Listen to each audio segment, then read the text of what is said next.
What's up, everybody? Welcome to Podcast Now Plus. I'm Alex, and in this video, I want to talk about the Obi-Wan season finale. So, I had just watched it. I watched it about 25 minutes ago, and I do feel like my feeling of this show is most likely going to change, or feeling of this episode, I guess, maybe feeling of the show, as the days go on, right? It's fresh in my mind, again, just seeing it.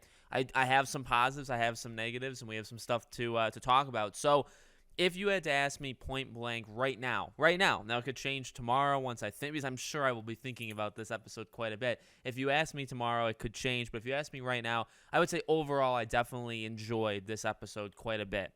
It did a lot of good. It did some negatives, and then it did some stuff that I was worried about, and I feel like I can buy it. Now, of course, I need to go into spoilers. There's going to be a spoiler-full video starting like right now. Okay, I guess me saying I liked it, that's about as non-spoiler as I'll get, and now we go into the spoilers. Let's start with the fight, right? Because the fight is obviously, I think, something that's going to stick out to everybody, and it's definitely something I want to rewatch. I really liked it quite a bit. I thought they did some really different stuff with how like Ewan holds the lightsaber and some different moves. I overall, though, seriously enjoyed it. I liked it had some fast pace to it, but at the same time, it slowed down at points. It was also way more brutal in a way that you'd imagine Darth Vader, right? Because he's not as fast as Anakin Skywalker, and they didn't make him as fast. I think they found a pretty okay balance in his fighting style, where he definitely moved more swiftly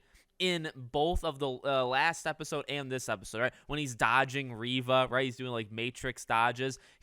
He's a lot more agile than we've ever seen him before, borderlining on, okay, you're not really, like the reason you're in the suit, or the suit limitations on you that we know from everything, right, are this, and then you're able to do that. So while that's definitely, it's nitpicking, but it depends on how much you look at or how much you care about those smaller details, right? That's just up to the person. For me, I do pay attention to that stuff. So it's like, I'm okay with, again, the speed and the agileness that he was able to portray in this episode. The Reva stuff in the last one when he was dodging, that got me a little bit more. I don't know why he's doing that. That doesn't really come across to me like Darth Vader would be able to make those kind of moves. But the fight itself, I mean, visually, again, like it was spectacular. Now, there were some parts, like the shaky cam, which has been an issue, and I've seen people talk about it for the entire, show. And it is an issue. It is definitely a problem. I think I would have preferred maybe the exact same, like the stunt coordination, how they actually fought. Keep that, and then just kind of shoot it like you did episode 3 with the Mustafar fight. Honestly, I would have taken that. And I feel like, yes, it's a little bit more raw or gritty, and I guess that's probably the point of the shaky cam, right? To kind of like follow it. It's supposed to be a little disjointed because these people are doing spins and they're whacking each other and all this stuff. Like, I get it. But the entire series, this first season, has been kind of plagued with that stuff, including even one of my more favorite parts of last episode, when the stormtroopers break in and Obi-Wan, keeps deflecting and everybody's kind of getting shot. Even that, I mean, there's like some shots where it's like at somebody's shins level and like it's aiming up at Obi-Wan. Like, it's some really bad, I would say bad. It's some really bad camera work that we've had throughout the entire season. And when you do fights that are obviously so spectacular and we want to see them, and then you introduce the fact that nobody can hold a camera there, then you have an issue. So that would be my one major, really, I think that's it. In terms of that fight, I'm fine with the cinematography. I'm fine with how they performed the stunts and moves and even how they used the Force. I actually thought that was fine. It's a little cheesy, when Obi-Wan's like holding it all up and all the rocks are behind him and he's kind of like standing there. That's a little weird, but overall I'd buy it, and I liked a lot of it in terms of Vader trying to deflect it or just kind of hold the rocks back and then charge it. I mean, Again, the aggressiveness of Darth Vader was incredible. Again, like Obi-Wan both of them did some really new, weird stuff, again, with the lightsaber, like spinning around and putting it behind their backs and switching hands and holding it backwards. I know Obi-Wan did that at some point. Like, there were some really different moves we have never seen before, and I'm okay with that. I'm completely fine with that. I want to talk about the Anakin part, and then I do want to talk about, though, Okay, well, let's just keep going. I don't want to kind of stop. I'm self-editing, right? We'll just keep going. So when he cuts his face, really when he starts like bashing his button mechanism, whatever you call that, right? I was like, okay, here we go. This is where he wins, right? And I'm very glad they did that, right? That was the thing that all of us were saying, like, you cannot have the third episode fight be it. Because that was pathetic in a lot of ways. I guess, like, from an Obi-Wan perspective, that was pathetic. That doesn't make any sense with canon and how Darth Vader talks to him in Episode 4. Now, he could have easily just been talking about Episode 3, but instead, now he's talking about this. That's how they've just rewritten it. The canon has been changed. I mean, the line is still the same, and the meaning, in a way, is still the same, but now he literally means, last time we fought, like when we fought like 8.5, 9 years ago, like that's what I'm talking about. I'm not talking about when I was Anakin on Mustafar, right? That's an important distinction. But, cutting his mask and seeing him, I mean, I love that. And I did notice in the moment, and I thought that this is kind of what they were doing, and I read online other people kind of picking up on it, when they had Anakin, his half, and they kept doing different angles on him. Like the camera kept doing different angles, and then you would see the light of the lightsaber. So when Obi-Wan was saying like he was sorry, and he kept saying Anakin, it was blue. There was a lot of blue on the screen. It was reflecting off of Obi-Wan's face. It was reflecting off of Darth Vader's face.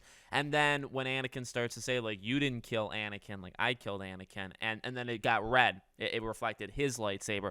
I love that. I love the entire dialogue. I loved his voice changing back and forth between, like, pure Hayden Christensen and then the voice modulator. I mean that I will watch multiple times. Even the fight itself I will probably watch multiple times because the fight was great, again, besides the shakiness, and then that conversation just saying, I'm sorry for everything, or for it all, or whatever he said. Like I really do love that. Now, the one thing I do want to focus on, though, in that specific moment, or I guess taking a couple of steps back from the fight, does it make sense that Obi-Wan actually can beat him in that moment? And that's something that if I think about that too hard, I probably would say, yeah, you messed up a little bit, because, or not even a little bit, a lot.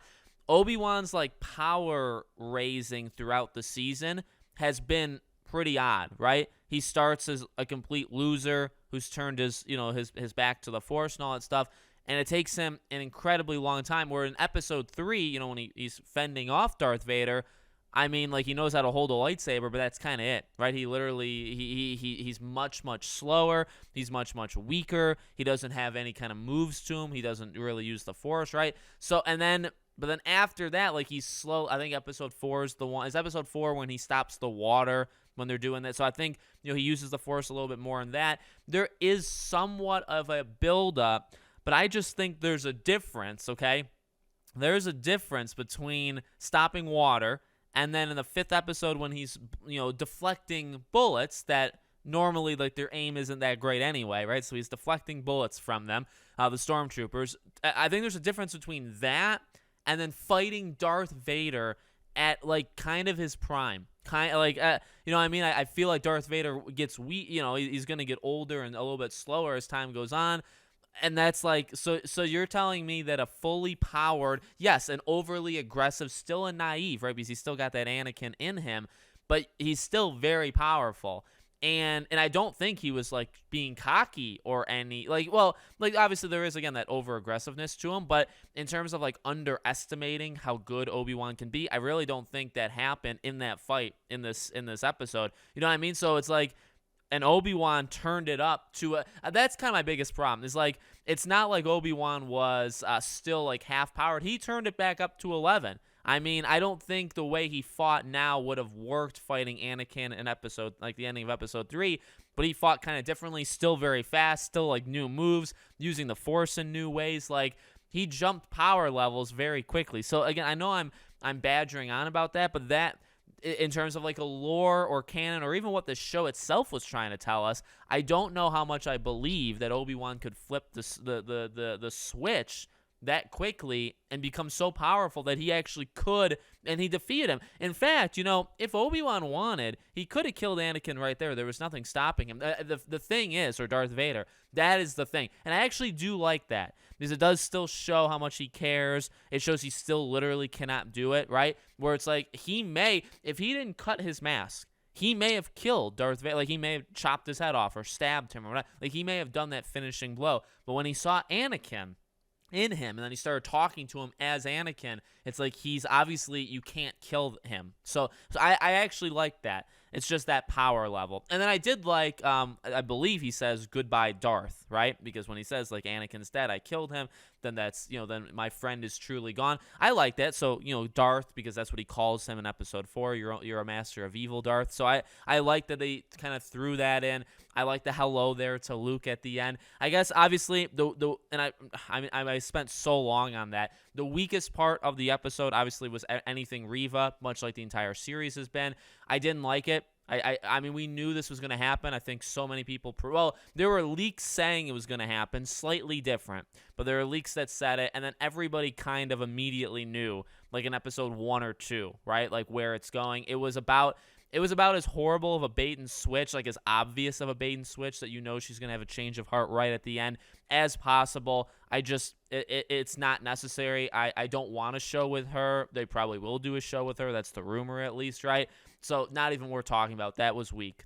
Now, what I will say though, okay, I was worried, obviously, in how that would feel from a canon perspective. I think it came off on the show better than I thought in my head. Where it's not making Obi-Wan look like a pathetic loser who can't protect Luke. It came across a little bit differently, right, in the show. But what the show also did, I think, as well, is really elevate Luke's aunt and uncle. And I liked the final conclusion of Obi-Wan talking to them where it's like, you're the protectors, you did fine, and like, you don't really need me, so I'll be in the outskirts and I'll be here if you need me, but I don't need to like watch you from a telescope like 10 feet away. Like, you can handle it. And I like that because it's like that's kind of what they wanted anyway. They didn't really want Obi-Wan near them anyway. And they that was a similar thing in episode 4. So I believe that. You know what I mean? I still the Reva getting to Luke and all that stuff, that's definitely annoying, but how it ended, and now even giving Obi-Wan a little bit of leeway to potentially, if they wanted to. Now, I don't really want a season 2. I really don't. I would say that. I don't really even think we needed this season. It was fine. I don't know if it was all that necessary. That's my maybe controversial thought of the day. But if they wanted to do season 2, you give him a little bit more leeway to be away from Luke, because you've kind of established like his aunt and uncle will do whatever they can to protect him. Nobody else really should come for him, right? Obi-Wan should still be around. He should still check in from time to time, but he doesn't need to watch him like every other hour. He needs to check in. Doesn't need to happen. So I'm actually okay with that. So that was fine canon-wise. And the last thing that I know I caught immediately, and I actually really was okay with, they actually found a pretty clever way around the Leia thing, a way that I never really thought of. So, he says goodbye to Leia. And again, I caught this immediately. I think I watched Star Wars Theory talk about it as well, like right after. And I was like, okay, everybody caught it. But I did catch it in the moment where when he tells her basically, you need to fake it. Like, you can't tell anybody that this happened, and you can't tell anybody about us just in general. It puts both you and me in danger. And that actually, again, like, I'll give him credit. That actually solves it. It was a small line. Maybe some people, maybe they did miss it. I think, I really, and look, if you still have a problem with the canon, or what they did with it, that's totally fine. I honestly will give it to him where it's like, that's kind of a clever way where now you think, hey, she was faking it with R2 when she gives the plan. When she's given the message to Obi-Wan to R2 in episode 4, she is faking. Well, she is telling some of the truth. She's leaving out though that they ever met. That even if she didn't do that, I know people have been making excuses, if you want to say excuses, or just like proper canon reasons maybe why she wouldn't do it. But now you have like a direct, like, you have to obey, right? You have a direct order, I guess, from Obi-Wan, do this. So when people had said, well, maybe she was doing it just on her own. Maybe she was like, I don't want people to know that him and I ever met,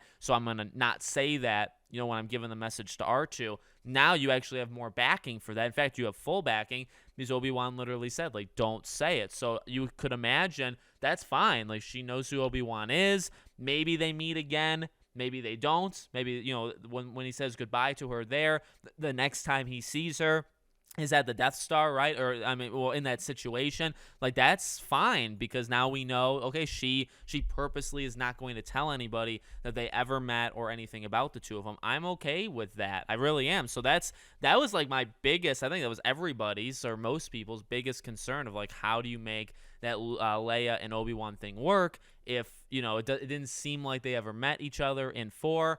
That was all. And now, and they didn't really have enough time together one-on-one in 4 to really make that much of a distinction. It was more of when she gave the message, for Obi-Wan. They fixed that. So, yeah, I mean, the weakest thing was Reva, always was Reva. Again, some of like the shaky cam stuff, some of the lore stuff. Again, like how can Obi-Wan make that kind of jump? There were definitely weaknesses. And overall, I still don't really think the show needed to happen, ultimately. But was I happy to see him back? Yes. Was I happy to see like a full-powered Obi-Wan again back? Yes. Did they make him a complete clown like at the end, like the leaks maybe suggested? No. No, that was not. I mean, they made him very cool. Seeing Qui-Gon, let me just quickly say that. I mean, that was good. That was real good. Okay, I don't, because I know people had said, I don't know if there was like a lore thing in the comics where Qui-Gon can't materialize. I don't know if anybody has ever said that. I feel like I read that where Qui-Gon can't actually appear in physical form.